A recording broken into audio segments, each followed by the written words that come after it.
The Telepathy Tapes and Facilitated Communication, Butterfly, Exploring Facilitator Cueing in a No-Touch Form of FC.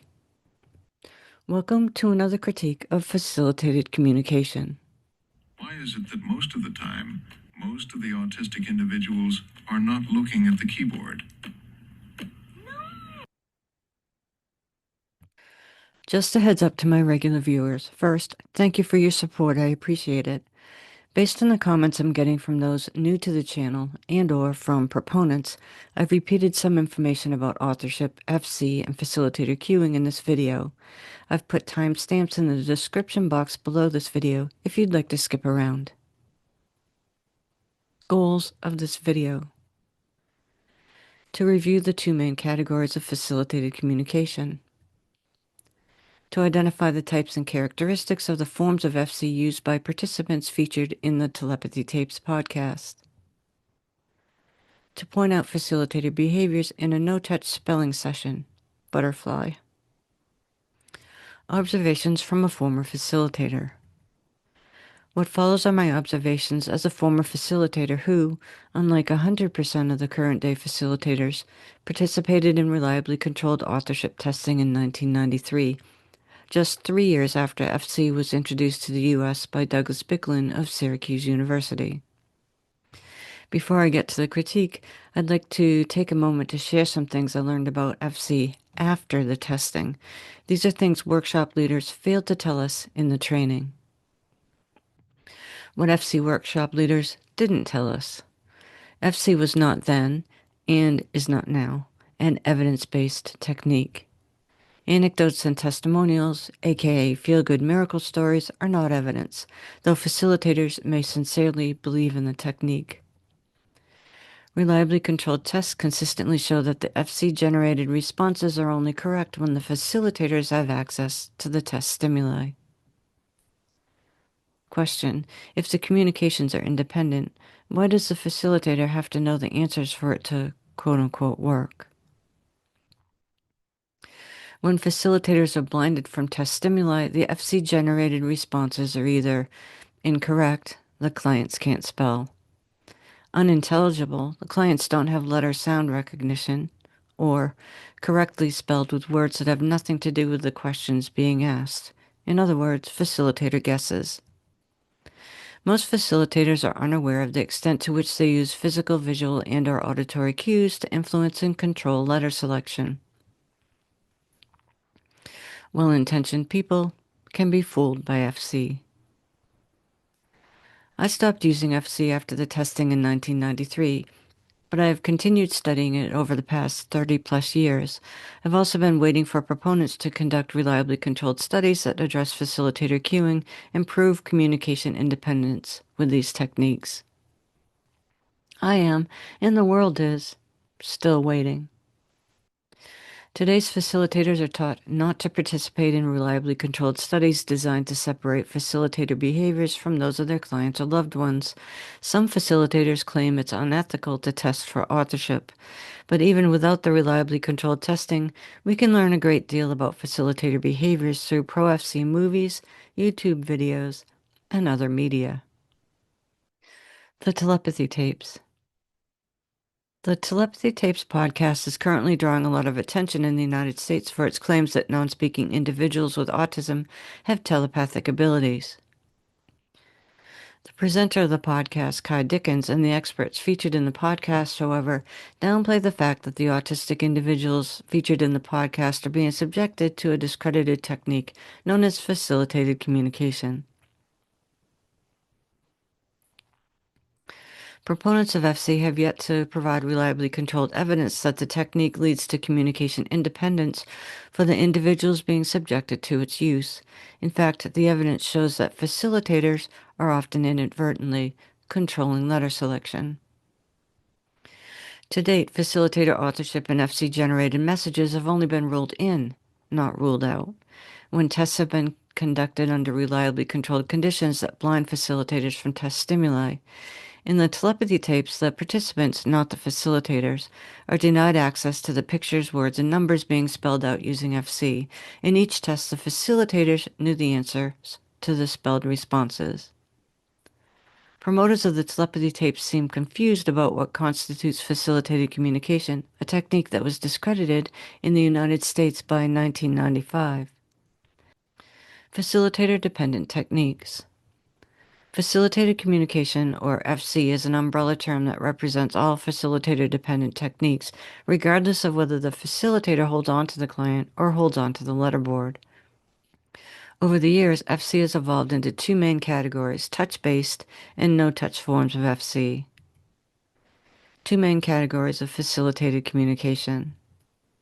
Touch-based FC. The facilitator supports the child by holding onto his wrist, forearm, elbow, shoulder, or other body part during letter selection. It's known as supported typing, saved by typing, assisted typing, hand over hand, letterboarding, and others. Minimal or no touch FC.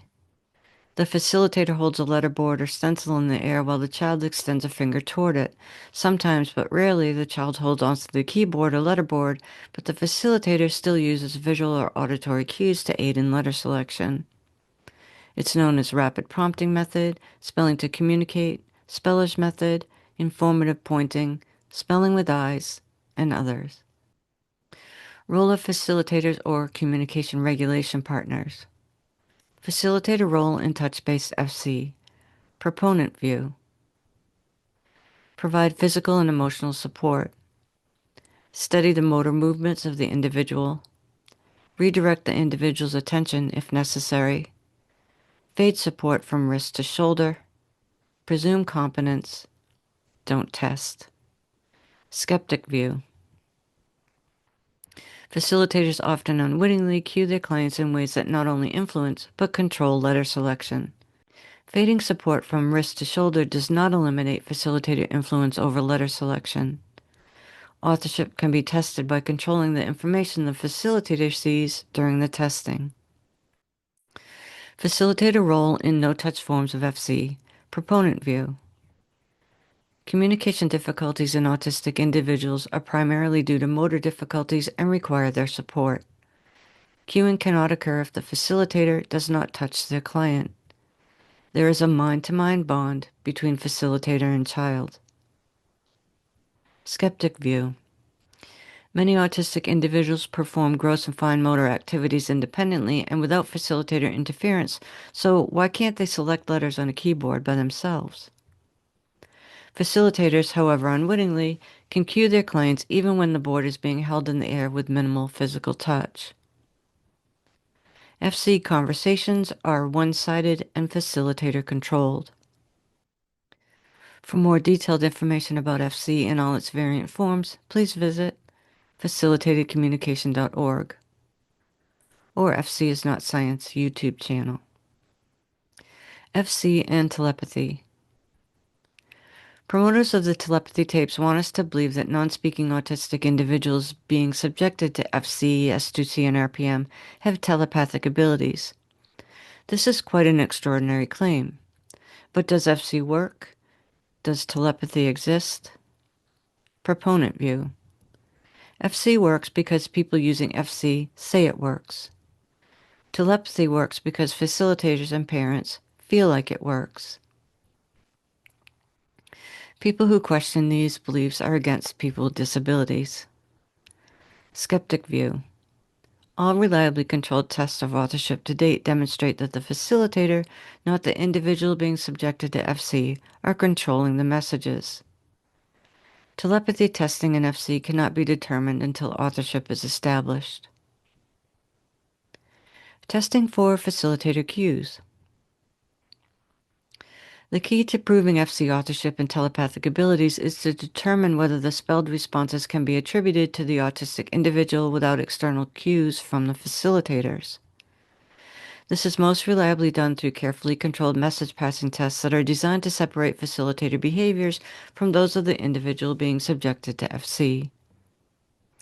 Main categories of facilitator cueing. Physical. Touches by the facilitator on the client's wrist, elbow, shoulder, or other body part. Even slight changes in pressure can influence letter selection. Visual. Movements from the facilitator, like head nods, hand signals, and shifts in body weight, can signal the client where on the letterboard to touch. Often these movements are inadvertent, but not always. Verbal or auditory. Spoken utterances that signal to the client where on the letterboard to touch, like when the facilitator says the sound of the target letter before the individual touches the board. It should be noted that facilitators may or may not be fully aware of the extent to which these cues influence and control letter selection. Facilitators are even taught in some workshops to prompt their hearts out.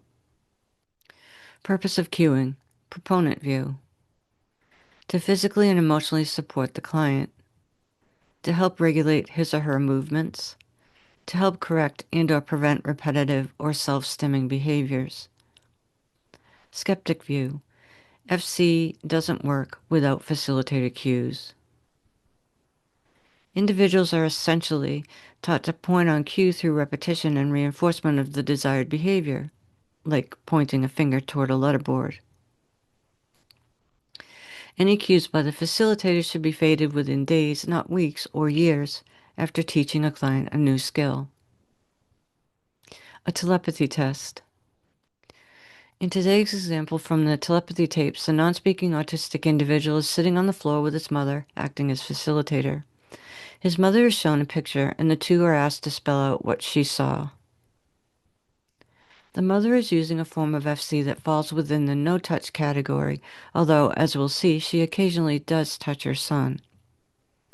In the podcast, the mother refers to this form of FC as supported typing, but it resembles rapid prompting method and/or spelling to communicate as well. I might be getting ahead of myself here, but at the end of the clip, Kai Dickens, the podcast host, praises the young man for spelling Mariposa instead of butterfly. She attributes the success to a telepathic transference of some sort, but there may be a more down-to-earth reason why the young man typed out exactly what was on the card his mother saw, but he did not. In case the dialogue is hard to hear in the clip I'm about to show you, Kai Dickens says, "Akil, you know what's amazing? Is that I just thought you'd write butterfly because I showed you a picture of a butterfly. But those were the cards I used for Mia, so they were in Spanish, and so you wrote Mariposa. That is so cool." And Akil's mother responds, "Yeah, because I had it come to my mind." Two things about this. One, Dickens didn't show Akil the picture of a butterfly. She showed his mother the picture. It is no surprise then that when Akil's mother saw the card with the word Mariposa imprinted on it, that the word butterfly in Spanish came to her mind. Two, Mia was a telepathy tapes participant who was quite visibly being cued when the facilitator held onto her face during letter selection. See link to a critique of Mia's test session in the description box below. You know what's amazing is I just thought you'd write butterfly because I showed you a picture of a butterfly, but those were the cards I used for Mia, so they were in Spanish. And so you wrote Mariposa. That was so cool. Yeah, because I had it in my mind, right? So you had in your mind. Yeah. Facilitator behaviors during the spelling session. The original telepathy tapes video is 1 minute 19 seconds long. It also shows 3 different camera angles at once. I've pared down the video to 25 seconds to highlight the section when FC is used.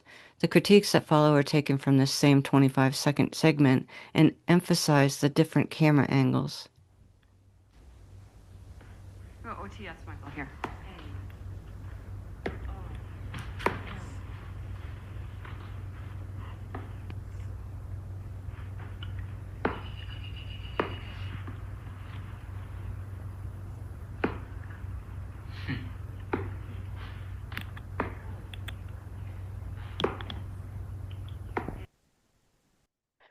To some people, the spelling looks independent because the mother does not appear to be touching her son during letter selection. They also might miss the cues because they're looking at her son or the letterboard during the spelling activity. But physical touch is not the only way facilitators can signal letter selection to their clients. As I mentioned earlier, cueing can also be visual and/or verbal or auditory. I don't believe the mother used verbal cues in this session, but check out the house critique I did to understand how these cues are used in no-touch forms of FC. Link in the description box below. In this video clip, I've zoomed in and edited out the audio to focus on the facilitator's behaviors. Do you see her moving around? To me, this raises questions about authorship. In a moment, I will show you an annotated clip to explain more about what I mean. The light shift in this video was part of the original clip.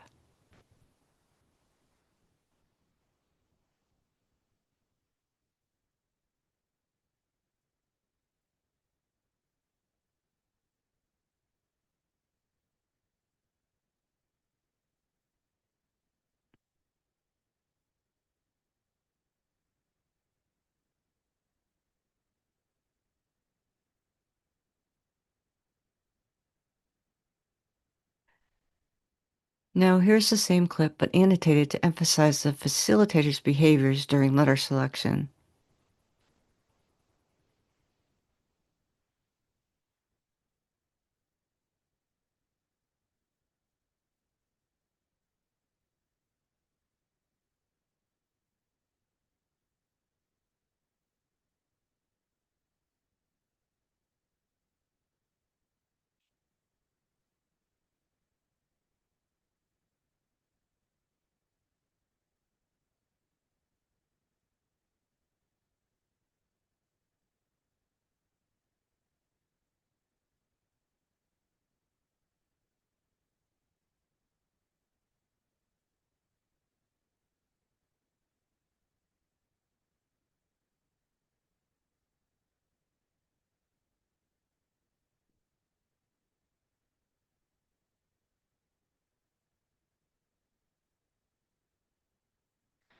Here is a clip from a different camera angle, zoomed in and annotated.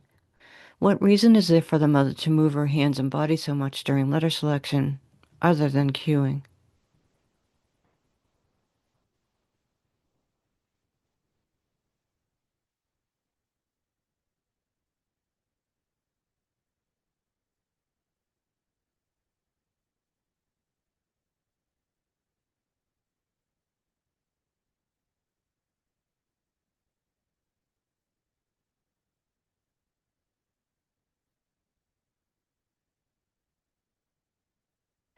Was this a reliably controlled test for telepathy? Proponent view. Yes, the young man spelled out the image that came into his mother's mind. He even knew the Spanish word for butterfly. Skeptic view, no. Telepathic abilities in individuals being subjected to FCS, SDC, and RPM can't be tested until authorship is established. This test did not rule out facilitator influence and control over letter selection. Was the spelled response independently produced? Proponent view. Yes, the young man typed out the target word without much physical touch from his mother. Skeptic view. No, the facilitator exhibited behaviors, moving her hand and body, that raise questions about authorship. The FC-generated responses cannot be considered independent unless the external behaviors of the facilitator can be ruled out. I've been asked whether I think the facilitators featured in the telepathy tapes are deliberately cheating. At this point, I have no reason to believe that these parents are anything but sincere in their belief regarding FC and possibly telepathy. However, because she's probably just following the FC guidelines she was taught during training, the facilitator may not be aware of the extent to which physical, visual, and auditory cues can influence and control letter selection. Facilitators are taught not to test for competence, aka FC authorship, so it is likely that she has not participated in reliably controlled testing to rule in or rule out her own behaviors during the spelling activities. I think that's why I get so frustrated with the so-called experts featured in the telepathy tapes. They're the ones who should be guiding these parents to seek help from professionals trained in evidence-based communication techniques and legitimate augmentative and alternative communication, not stringing them along with the false promises of pseudoscience. FC was discredited over 30 years ago. Summary. The Telepathy Tapes is a popular podcast claiming that non-speaking individuals with autism have telepathic abilities. The producers of the podcast failed to inform the listeners that the individuals featured in the testing are being subjected to a discredited communication technique called facilitated communication. There are two main categories for FC, touch-based and minimal or no touch. Regardless of which form of FC the spellers in the podcast are being subjected to, there's no reliably controlled testing to prove proponent claims of independent communication among its users. Rather, facilitators, not those being subjected to FC, are likely the authors of FC-generated messages. Facilitators, though well-meaning, are often unaware of the extent to which they control letter selection through physical, visual, and auditory cueing. Anecdotes and testimonials, though interesting and often where scientific inquiry begins, are not evidence. In today's example of a telepathy test, the mother used a no-touch form of FC. However, she also used visual cues, hand signals, and body movements that appear to signal to her son where to touch on the letterboard. For this to be a reliably controlled test for FC authorship or for telepathy, the facilitator would need to be reliably blinded from the test stimuli and all external cues eliminated. This telepathy test raises more questions than it answers. Here are a few questions off the top of my head. Put your questions in the comments below this video if you can think of others regarding FC, telepathy, or this test. Questions. What would happen to the accuracy of the spelled words if his mother was not allowed to speak or to move her hands or body during letter selection? His mother was not able to see the letterboard during letter selection. His mother was not within visual or auditory range during letter selection. He was shown one word, but his mother was shown a different word. Would the response reflect his word or his mother's? And since his answer was given in Spanish, has he been given an independent speech-language evaluation without his facilitator in Spanish and in English to determine his understanding and use of spoken and written language in the two languages he's purported to know? The science.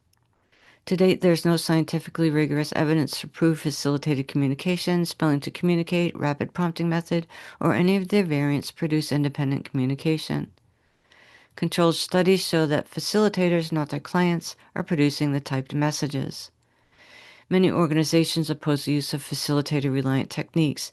These include, but are not limited to, American Speech-Language Hearing Association, American Association on Intellectual and Developmental Disabilities, American Psychological Association, Association for Behavior Analysis, Association for Science and Autism Treatment. These organizations cite the following reasons they encourage their members not to use facilitator-reliant techniques: lack of scientific evidence, prompt dependency, facilitator cueing and control over letter selection, potential harms including false allegations of abuse, lost opportunity costs as individuals are prevented access to evidence-based forms of augmentative and alternative communication. This educational video is intended to draw attention to the problem of facilitator cueing and a technique called facilitated communication. Criticisms of FC, S2C, and RPM or any of their variants contained in this video are not directed at the individuals being subjected to its use. For more information about FC, please visit facilitatedcommunication.org. Please subscribe, like, share, and comment to help grow this project. Thank you for watching until the very end, and remember, FC is not science.